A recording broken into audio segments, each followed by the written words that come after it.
What's up, everybody? We are back with another video. We're doing something a little bit different this time. This time it's going to be more of like a talk show rather than a Q&A.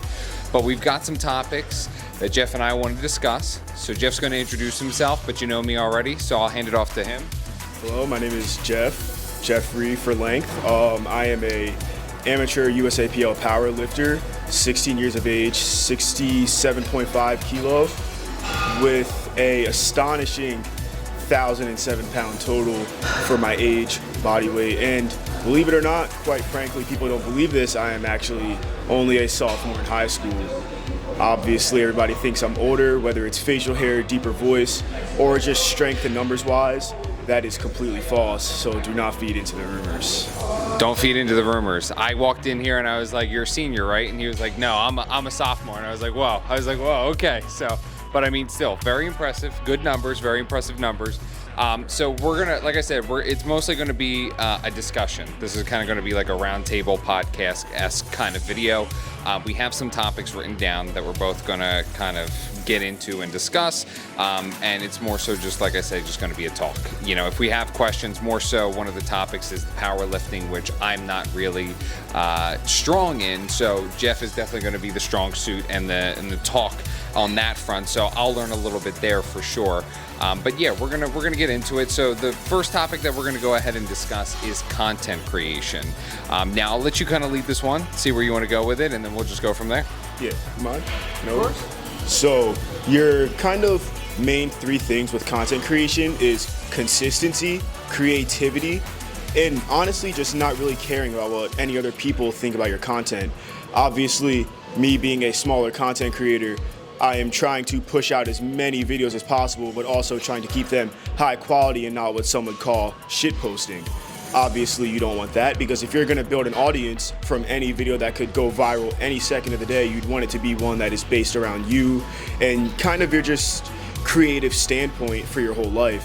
Obviously, me and Gabe both pushing out fitness content, that's gonna be our strong suit. So if we're gonna want any sort of video, whether if it's a documentary type video, a just normal length YouTube video or a YouTube short to go viral, we'd want it to be kind of fitness content, fitness based, or just anything fitness, human anatomy related.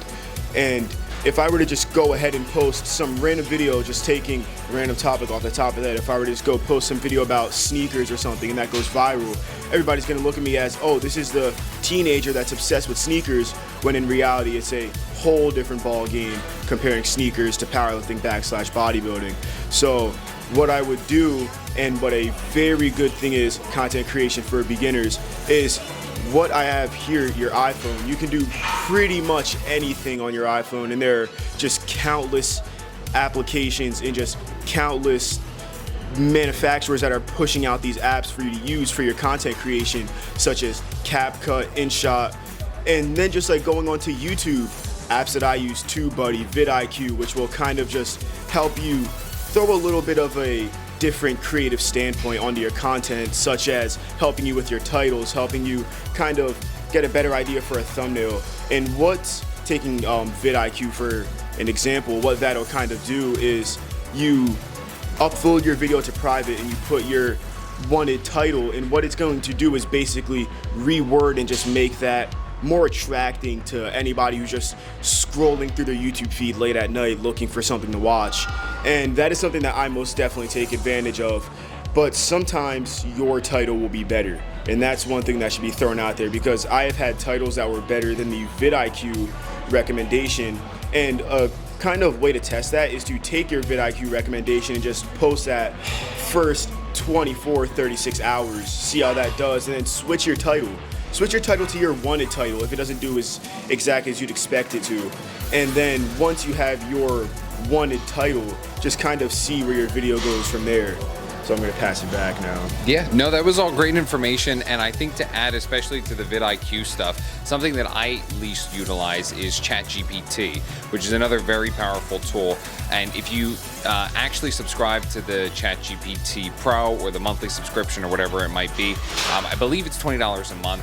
it at least is worth it for me, because it unlocks basically other capabilities and other programs and AI that are tailored to YouTube, and it will search the web for you, and it will basically utilize SEO optimization, which is search engine optimization, to make sure that the title and the words that they utilize and the hashtags that they give you are optimized for people who are searching for your content.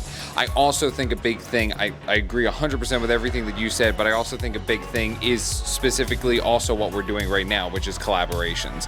I think growing your network, and I think also like working with other people either in the fitness industry or whatever niche that you are trying to go ahead and kind of corner your own market in, is super important, because there's obviously mass in numbers. Networking and understanding and knowing people and the people around you is super important, and also getting good feedback from those people as well. You know, you might think that you might have a banger of a video that you go ahead and put out, and sometimes it might just not be what people want to see, or it might not be what people you know, like to see, or it might be different, you know, and having that feedback and having that conductive criticism is key to understanding and thriving and growing and learning from your mistakes and or what works and what doesn't work. So I definitely think the whole big thing that in terms of content creation is, you know, as a wrap up, is utilizing what you have on hand, which Jeff said it, a phone. Everybody has one. It's the easiest thing to go ahead and just start doing what you need to do with it. So utilize your phone, utilize the apps, and utilize your time wisely, your network wisely, and I think it will all follow suit as long as you put out good quality content that you actually care about. Because at the end of the day, if you're making stuff that you don't care about, it's never going to be quality and it's never going to be good. Do something that you want to do, exactly like what we're doing with fitness, with powerlifting, with content creation, all that kind of stuff. This is what we want to do. We like doing this stuff, and that's why the videos that we put out are quality. Just to kind of add on to that, taking collaborations in the picture, you have to think of like bigger names in the industry, like taking Jesse James West as an example. If you look at most of his beginning / older videos, it's all going to be like featuring Ronnie Coleman, featuring David Lade, featuring Jay Cutler, etc., etc. The list goes on. You have to utilize the opportunities that are thrown at you. Like some of my most popular videos featuring David Lade, featuring Sawyer Klopp, featuring Nick Simone. Those are just opportunities that were blatantly handed to me, and I just took advantage of and kind of quote unquote just milked the opportunity to get as much out of it as I could possibly. Yeah, no, 100%. And it was good that you were able to utilize that and do that, because then you were able to grow and then you were able to network and get into different things. So it's awesome. All right, so topic number 2, cameras. So ever since I was kind of younger, I've always kind of had this attraction to cameras or like cinematography, and kind of that ties into, I would like to say it kind of ties into video games. Obviously, if you were in just any part of your childhood, you probably played GTA 5. Like, you're driving cars that offers a cinematic mode where it kind of just gives you like cinematic cool shots of the cars, and that's kind of what just drove my love for cinematography. And with the whole camera thing, there are so many different cameras out there, and I will be honest, some iPhone cameras are better than cameras. Like, just whether if it's an older camera or just some really, really new, just massive 2024 camera that's gonna cost you like $20,000. Any camera is basically a good camera, because one camera is better than no camera, and that's a great way to put it. But I will say personal preference for cameras would most definitely have to be Canon. Canon cameras are good. It's currently what I'm recording on right now. This is my camera. It's a Canon EOS M50 Mark II. I love it. I did some research beforehand. One of the main reasons why I wanted it was because it had the flip mirror, so that, you know, when I'm recording content, if I want to make sure that I'm in frame, or, you know, most of the time it is just me, it is just solo, so I want to make sure that I'm in frame, and I want to make sure that I'm getting the right angles and shot. It's key to go ahead and have that as a component. Right now, this is the only camera that I have, so based on my reviews, I would agree Canons are great, but I also know Fujifilm, I know Sony, I know they also have great cameras, but they can also be expensive. Another addition to cameras that you have to take into account is also the lenses. Lenses can get extremely expensive, so please know that if you are investing in it, it is going to be a lot potentially up front. that you're going to have to invest into. But, you know, depending on how far you want to take it, how quality you want your content to be, it might be worth it for you. And if you can, you know, either make some sort of profit back from it, it's even going to be more worth it for you. But to also add to, you know, having an iPhone and content creation and having, you know, a good quality camera on that, I have an iPhone 14 and I had put up a video and I had shot the entire thing cinematic wise on my iPhone, and people were asking me what camera I used, right? So it's like there are ways either through your phone based off of the settings that you have, or even in post while editing, that you can adjust the lighting, the exposure, everything. You can tweak it all in post and you can make it look really good. It's just dependent on how much time that you're willing to put into it and all the research you're willing to put into it to learn that skill. So it's definitely something that, you know, people are like, I got to get a camera and then my stuff will be good. Just work with your phone first. Work with what you have first. Build up the quality, learn the skills, either post-editing or all that kind of stuff, and then start getting into that. And I promise you, it'll work better in your favor. And then along with just editing, lighting, exposure, stuff like that, a lot of the content you will see that's put out onto the internet, or just plain bodybuilders, fitness influencers posing, you have to take into consideration that a lot of that is edited. Almost every picture you'll see on the internet is edited in some way, whether if it's just adjusting the lighting a little bit because it was too bright outside. Nothing, unless it's specified, nothing is going to be completely raw. All the posing pictures, all the posing videos, or just any lifting videos, I will say a lot of the stuff I put out, the lighting and stuff is edited. Just it's all edited in general. There are very, very rare occasions where I will put out raw content, or very rare occasions where anybody will put out raw content, because if you're going to put something out, you'd want it to be the best thing that you can put out. So you're going to take a lot of time editing all of your content. 100%. And I 100% agree with you. I do it too. It's more so like making sure that you get the right shadows. It's making sure that you get the right definition, because it's like, you know, most of the time, you're not always in a prime spot where you have good lighting just on you, especially when you're either taking a picture or like doing a video or something like that. So it is important, because it's like if you really want yourself to look the best, it's not necessarily like making yourself look fake or like putting out a false image. It's just tweaking the lighting so you get the desired look that you see when you're there, or that other people see. So definitely agree with you on that. So, all right, topic number 3. Potential bodybuilding show. So when I had this one in mind, I obviously wasn't thinking about myself. I'm a powerlifter. I was kind of thinking about your future in bodybuilding / just building your physique. Is there some sort of bodybuilding show somewhere down the road? Oh, okay, interesting. It is something that I have considered. If I was going to do it, I would continue to go into it and do it naturally. I definitely would not take steroids or PEDs or anything like that. And that's not to say anything against anybody who does do that. I commend those people. I think those people have maybe even potentially a harder time of doing bodybuilding and stuff like that, because of all the the physicalities that they go through, the mental state, all that kind of stuff. So I definitely think it's something that I would consider. I'm actually next week starting a cut. And Raf is actually the one who is doing the program for me. So I'm working with him, first time ever working with a coach, somebody like that, who is monitoring me, taking pictures with them, all that kind of stuff. So it's almost like getting me into that mindset so that I know basically how it would work, what I need to do, all that kind of stuff in order to go ahead and prep myself for that.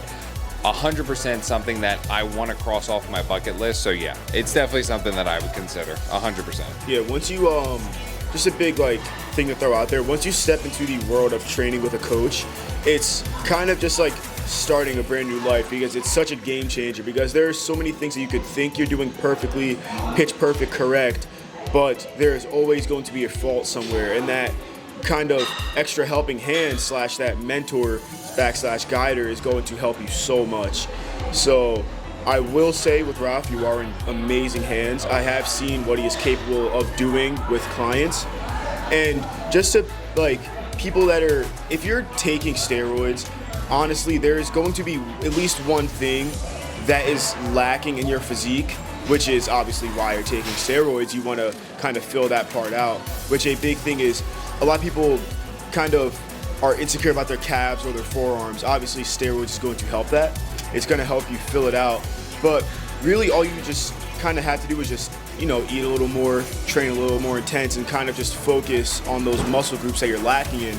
And once you kind of just do that for an extended amount of time, I really think steroids would just be pointless unless you're trying to become this kind of 1990s Mr. Olympia mass monster.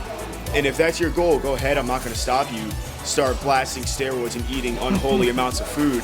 But I will say, if you just eat said unholy amount of food, leave the steroids out, and just train incredibly intense, I'm sure you will get better results for your own health than you will from steroids.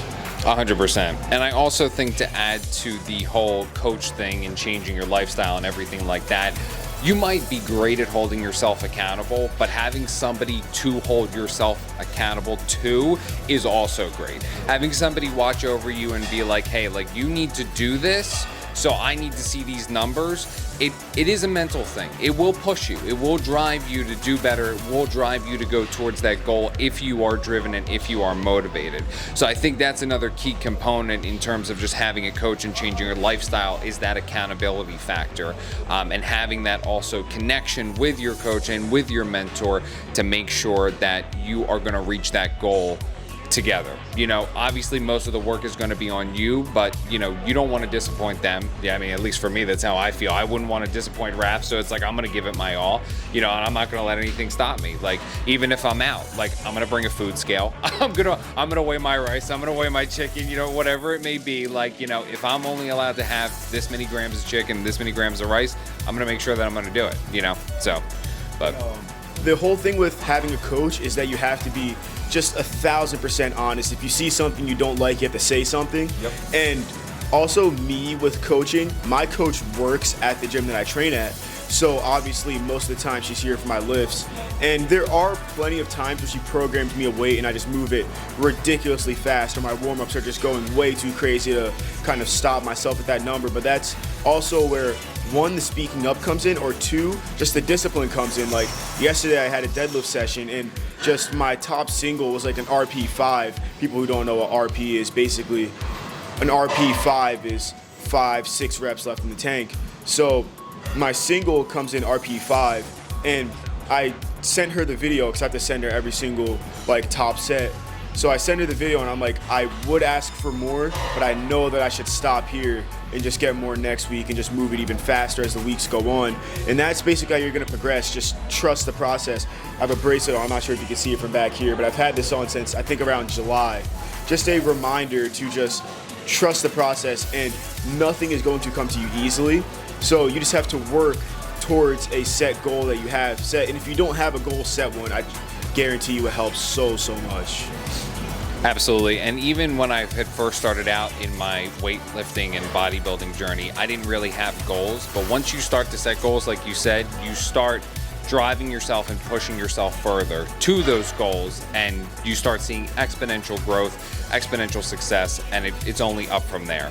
So, all right, topic number 4, powerlifting. So I'm gonna hand off the mic completely to Jeff because I've never really done powerlifting before. To be completely honest, I don't really do, I'll do bench, I'll do deadlift sometimes, I'll do squats sometimes, but it is not something that I am dedicated to. I am definitely more so the targeted isolation, body parts, high intensity, dumbbells, all that kind of stuff. That's my realm, that's my world. So I'm gonna let him.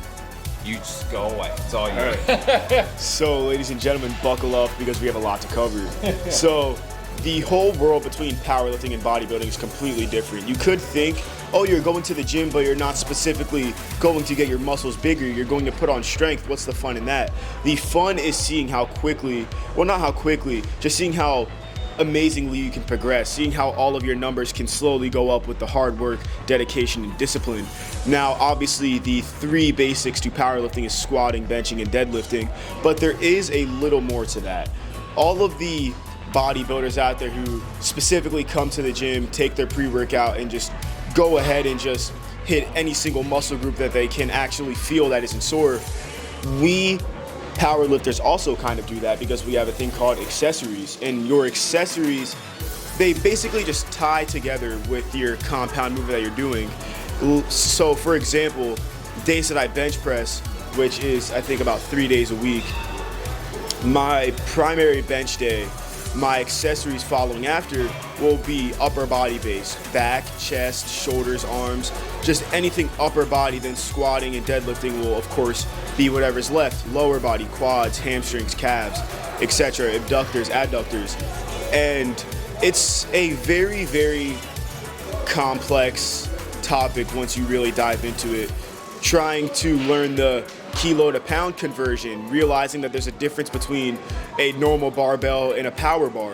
For example, a normal barbell, 45 pounds, I would say relatively smooth bar. Now the power bar, just like the ones they have in the Wolf SBD room, there's the ISF bar, the Boneyard bar, then 3 Rogue Ohio power bars. Those are going to be your barbells with a center knurling and just a rougher knurling all around the bar.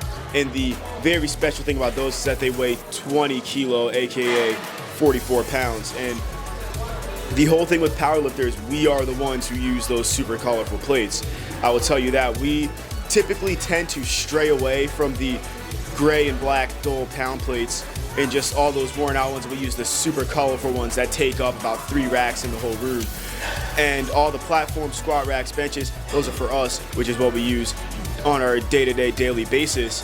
Now, with that comes all of the terms, such as reps in reserve, RPE, and just basically stuff like that. So breaking down the RPE scale, how it's usually judged is RPEs 1 through 4 is typically just super low effort. RPE 5, maybe like 5, 6 reps left in the tank. RPE 6, maybe like 4 reps. 7, 3, 8, 2, 9, 9.5, like 1, maybe 2 with a super huge grinder. And RPE 10 is just like basically your 1 rep max. And then reps in reserve and RPE are pretty much the same thing, just reps in reserve is a little more simple, just with a more complex name.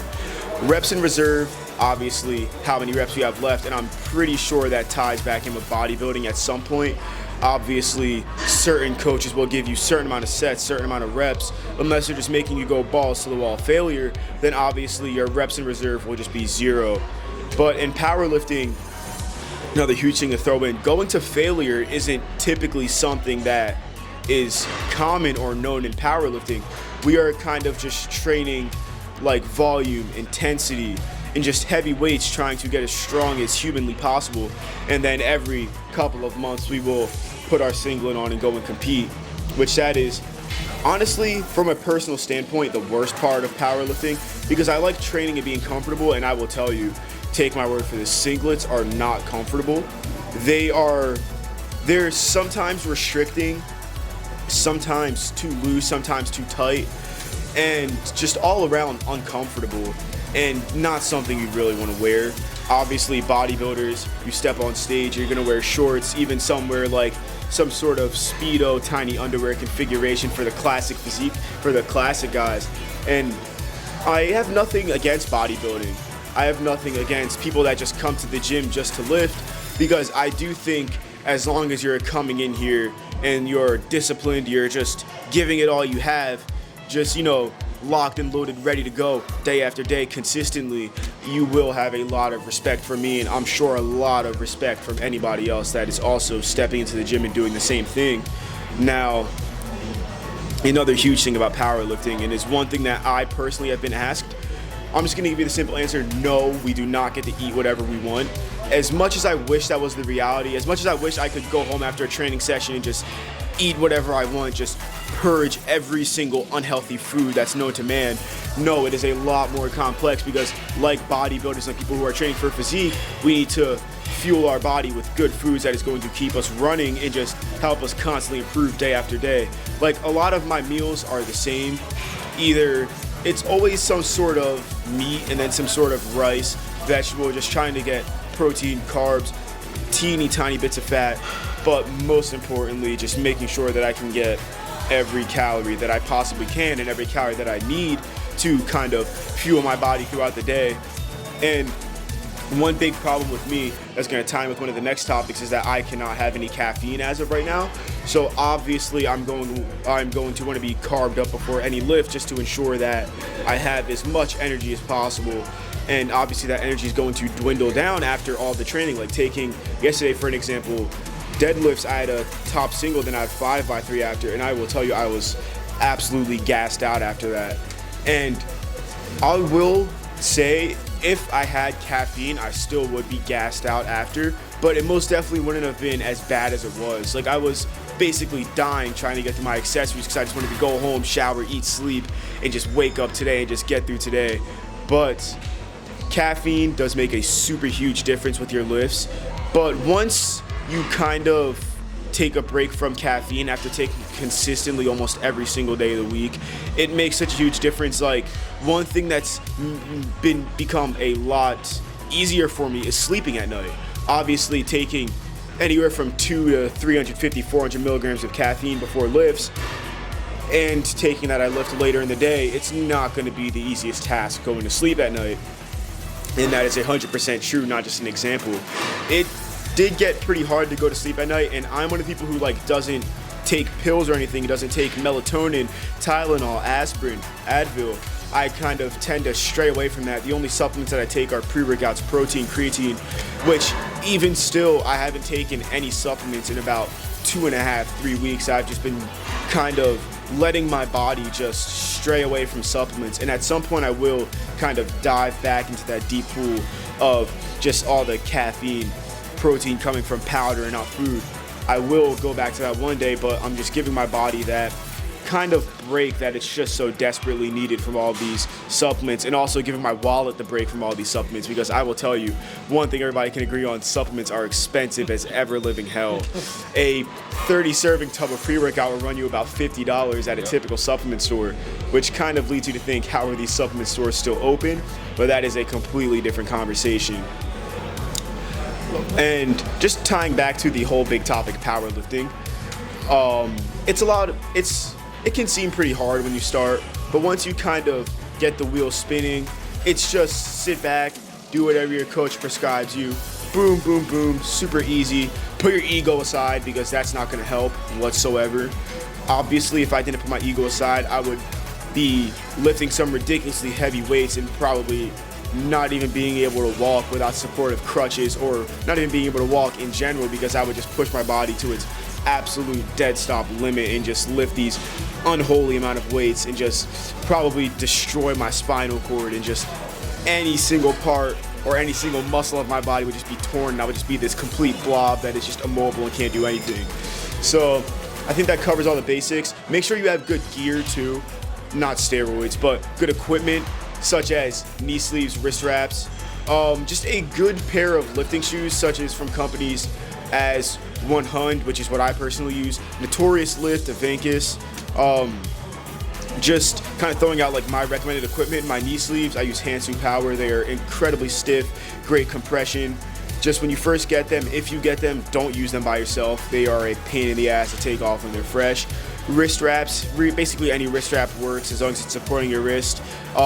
Lifting shoes, I do all three of my compounds in Notorious Lift. I do them in 100 deadlift slippers, because they have just great grip on the bottom and they're just comfortable, easily breathable. And barefoot shoes, they work too, as long as they're not some wacky toes out in the gym barefoot shoes. They should be pretty fine. Well, there you have it. We had the full coverage of powerlifting. Yes, I love that. That's awesome. So I can clearly tell that you're very passionate about powerlifting. So my one question that comes and stems from this is, do you ever see yourself becoming a powerlifting coach? Maybe down the line, but my main focus is kind of just to capture some state records in my weight class, and then one day get my IPF Pro card. Maybe one day be invited to Sheffield, which is like the Mr. Olympia of powerlifting. And that's kind of just the whole goal from here on out.